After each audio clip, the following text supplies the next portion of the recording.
In this video, I'm going to show you how to cut and plane down the bottom of your door if it's catching your floor. If these open inwards and you're raising the floor up by applying a tile adhesive and then a tile on top, you may not be able to get the door open. When I look under here now, I've probably only got about 6 millimeters. So if I put one tile there, straight away, I know it's not going to open, and that hasn't even got any tile adhesive below it. So what I would do here is push your door shut, push your tile right up against it. You can see there is no gap.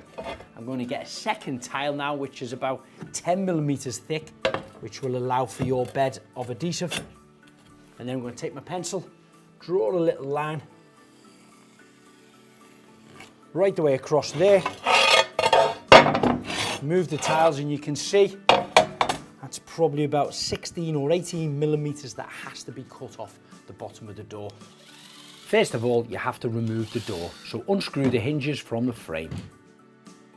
I'm using 2 workbenches the same height to place my door on. I'm going to clamp these down from both ends so they don't move. Using a straight edge, I'm drawing over my line so I can see it a little bit more clearer.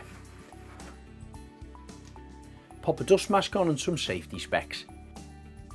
I'm using an 18mm circular saw to cut the piece off the bottom of my door.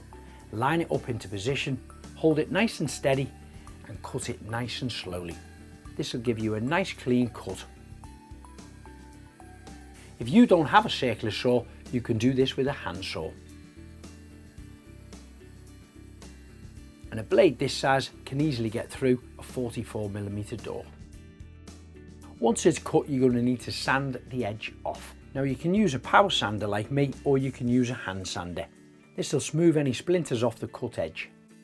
Now it's cut down to size, unclamp it, then you can rehang the door. Now of course the hinges are going to go back in the right place. If you don't have anyone to help you lift the door up into position, you might need to wedge it up and drive those screws back firmly into the frame.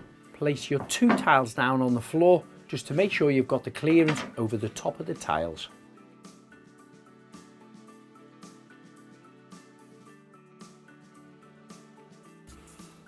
Perfect.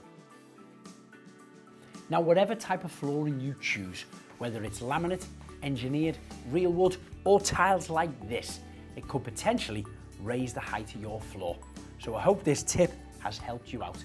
So if you're looking for more top tiling tips, don't forget to subscribe to the YouTube channel, Tile Mountain.